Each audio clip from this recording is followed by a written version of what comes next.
Elementos y características de los grafos.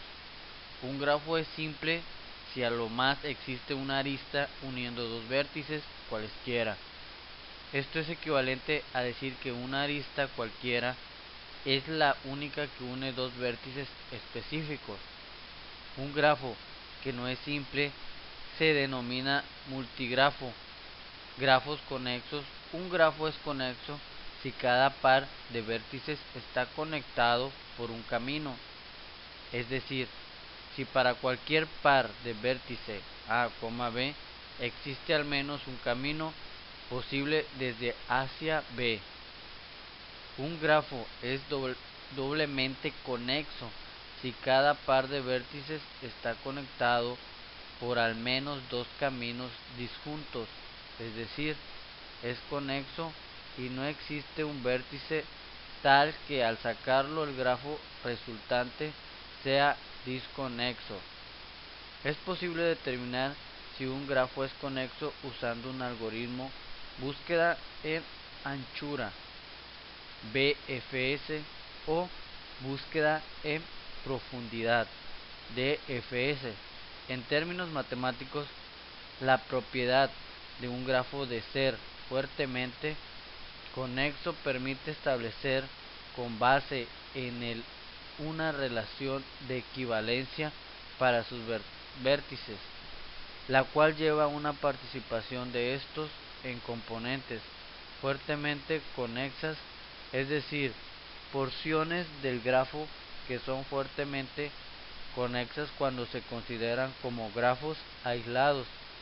Esta propiedad es importante para muchas demostraciones en teoría de grafos. Lazos valencia. Aristas. Son las líneas con las que se unen las aristas de un grafo y con las que se construyen también caminos. Si la arista carece de dirección, se denota indistintamente A, B o B, A, siendo A y B los vértices que une. Si A, B es una arista, a los vértices A y B se les llama sus extremos. Aristas adyacentes. Se dice que dos aristas son adyacentes si convergen en el mismo vértice. Aristas paralelas. Se dice que dos aristas son paralelas si vértice inicial y el final son el mismo. Aristas cíclicas. Aristas que parte de un vértice para entrar en el mismo. Cruce. Son dos aristas que cruzan en un punto. Vértices son los puntos o nodos con los que está conformado un grafo. Llamaremos grado de un vértice al número de aristas de las que es extremo. Se dice que un vértice es par o impar según lo sea su grado. Vértices adyacentes. Si tenemos un par de vértices de un grafo U, V y si tenemos una arista que los une, entonces U y V son vértices adyacentes y se dice que U es el vértice inicial y V el vértice adyacente. Vértice aislado es un vértice de grado 0. Vértice terminal es un vértice de grado 1.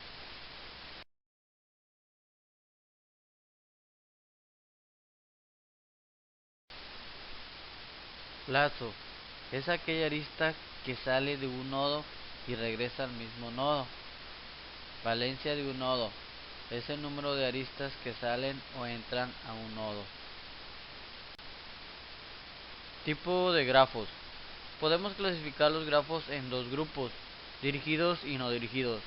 Es un grafo no dirigido el par de vértices que representa un arco no está ordenado, por lo tanto los pares V1, V2 y V2, V1 representan el mismo arco.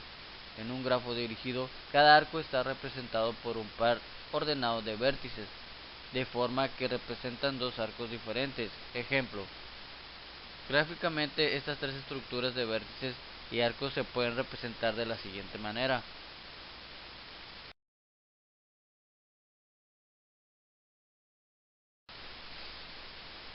Hay también 6 tipos principales de grafos: simples, completos, bipartidos, planos, conexos y ponderados.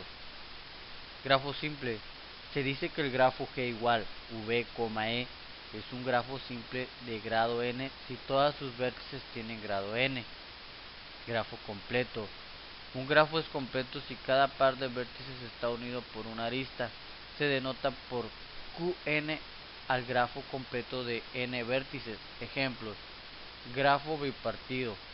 Un grafo es bipartido si V igual V1, V2 y cada arista de E une un vértice de V1 y otro de V2. Grafo bipartido completo. Un grafo es bipartido completo si V igual V1, V2 y dos vértices de V están unidos por una arista de E si y solo si una vértice está en V1 y el otro en V2. Se denota por QR. Al grafo bipartido completo donde V1 tiene R vértices y V2 tiene S vértices. Grafos planos. Un grafo plano es aquel que puede ser dibujado en el plano sin que ninguna arista se interseque. Grafo conexos. Un grafo es conexo si cada par de vértices está conectado por un camino, es decir, si para cualquier par de vértices A, B existe al menos un camino posible desde A hacia B. Grafo ponderado. Un grafo es ponderado si presenta los pesos de cada arista y se puede determinar la longitud de una ruta, la cual es la suma de todos los pesos de las aristas.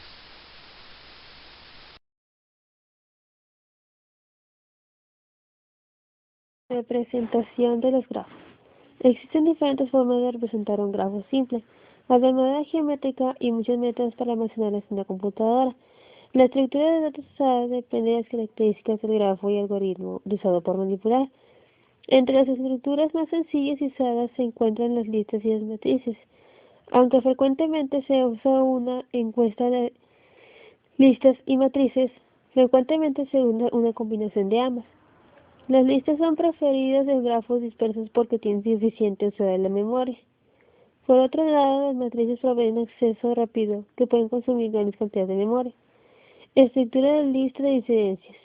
Las aristas son representadas con un vector de pares ordenados sin el grafo digerido, donde cada un par representa una lista de adyacencia.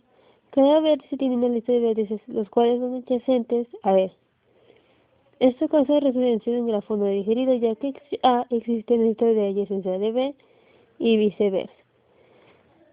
Pero las búsquedas son más rápidas. El costo de almacenamiento extra lista de grados, también llamada secuencia de grados o sucesión de gráfica de un grafo no dirigido, es una secuencia de números que corresponden a los grados del vértice del grafo. Estructuras materiales de matriz de adyacencia, que el grafo está representado por una matriz cuadrada de tamaño, donde el número de vértices, si hay arista entre un vértice y un X y un vértice Y, entonces el elemento es 1, de lo contrario es 0. Matriz de adyacencia del grafo representada por una matriz de arista por B vértice, donde arista y vértice contiene información de aristas 1 conectados 0 no conectados. Representaciones matemáticas de los grafos. Gracias a la teoría de los grafos se puede resolver diversos problemas, como ejemplo la síntesis de circuitos secuenciales, contadores o sistemas de apertura. Se utiliza para diferenciar, por ejemplo, el dibujo computacional en todas las áreas de ingeniería. Los grafos se utilizan también para modelar trayectos, como el de la línea de autobús a través de la ciudad, en el que podemos obtener caminos óptimos para el trayecto completo aplicado a diversos algoritmos, como puede ser el algoritmo de Floyd. Representación comunicacional de los grafos. Existen diferentes formas de representar un grafo simple, además de la geometría y muchos métodos para almacenarlos en la computadora. La estructura de datos usada depende de las características del grafo y el algoritmo usado de manipular. Entre las estructuras más sencillas y usadas se encuentran las listas de matrices, aunque frecuentemente se usa una combinación de ambas. Las listas son preferidas en grafos dispersos porque tienen insuficiente uso de la memoria. Por otro lado, las matrices proveen acceso rápido.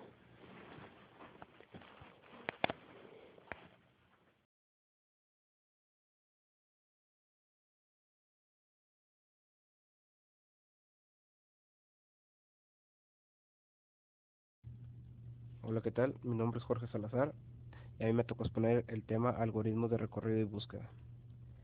En ciencias de la computación, A** es un algoritmo informático que se utiliza ampliamente en la búsqueda de caminos y el recorrido del grafo, el proceso de trazar un camino transitable de manera eficiente entre los puntos, llamados nodos, destacada por su rendimiento y precisión que goza del amplio uso. Sin embargo, los sistemas de los viajes de enrutamiento prácticos generalmente superados por algoritmos que pueden preprocesar la gráfica para lograr un mejor rendimiento. Aquí les dejo una imagen de un pequeño ejemplo del grafo, de cuántos niveles se maneja y lo que es el ancho que maneja. Ahí en la misma imagen viene cuál es la raíz, cuál es el hijo, el padre, la rama, la hoja y el vértice. El camino más corto. En la teoría de grafos, el problema del camino más corto es el problema de encontrar un camino entre dos vértices o nodos en un gráfico de tal manera que la suma de los pesos de sus bordes constituyentes se reduce al mínimo.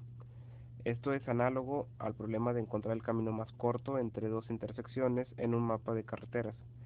Vértices del gráfico corresponden a las intersecciones y los bordes corresponden a los segmentos de carretera, cada uno ponderado por la longitud de su segmento de carretera. Aquí en la parte de abajo les voy a dejar una imagen de lo que es el camino más corto. A lo ancho. Se comienza el vértice inicial, vértice con índice 1, y se marca como vértice activo, a diferencia con la BEP, búsqueda en profundidad. Ahora se visitan en orden creciente de índice todos los vecinos del vértice activo antes de pasar al siguiente. Hasta que todos los vértices hayan sido visitados, en cada paso se van visitando en orden creciente de índice todos los vecinos del vértice activo. Cuando se han visitado todos los vecinos del vértice activo, se toma como nuevo vértice activo el primer vértice X visitado después del actual vértice activo en el desarrollo del algoritmo. Y aquí abajo les dejo una imagen que viene siendo la imagen del ejemplo número 2 para que vean más o menos cómo es parecido. Habla Gustavo González del Instituto Tecnológico de Nuevo León para hablar sobre árboles en la estructura de datos. Un árbol está compuesto por nodos y aristas. El primer nodo lo conocemos como raíz, a los nodos que le siguen se les conoce como hijos, a los nodos que no tienen hijos se les llama hojas. Los ancestros van detrás de las hojas y después de la raíz. Propiedades. Una de las propiedades de los árboles es que son binarios, ya que no deben de tener más de 2 hijos por padre, y son infinitos. Todo árbol es a su vez un grafo, con solo un conjunto numerable de vértices, es además un grafo plano. Clasificación. Altura. Es el número de niveles con los que cuenta el árbol. También se puede definir como una jerarquía. Número de nodos. Es la suma de las hojas, los hijos y los padres representados en el árbol. Árboles con peso. El peso se define como el camino o ruta que sigue un árbol. Se puede inclinar hacia la derecha o hacia la izquierda. Recorrido. Tenemos preorden. Primero imprimimos raíz, hijo izquierdo y al final hijo derecho. En orden. Primero imprimimos hijo izquierdo, raíz y al final hijo derecho. Postorden. Primero imprimimos hijo izquierdo, hijo derecho y al final raíz. Les agradezco su atención, muy amable.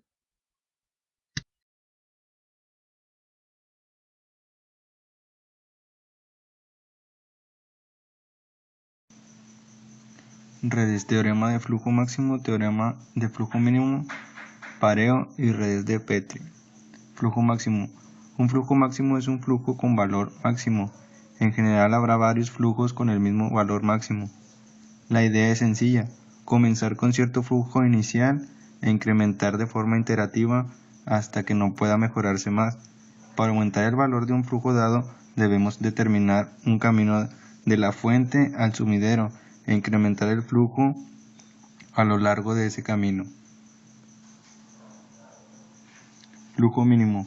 En lo que respecta a las redes, un corte es un conjunto de corte en el cual, quedando partes disjuntas, del conjunto de vértices B1 y B2 que, situadas en la red, dejan la fuente en una de ellas y al sumidero en la otra. Redes de Petri. Una red de Petri es un grafo orientado con dos tipos de nodos, lugares representados mediante circunferencias y transiciones representados por segmentos rectos verticales. Los lugares y las transiciones se unen mediante arcos o flechas.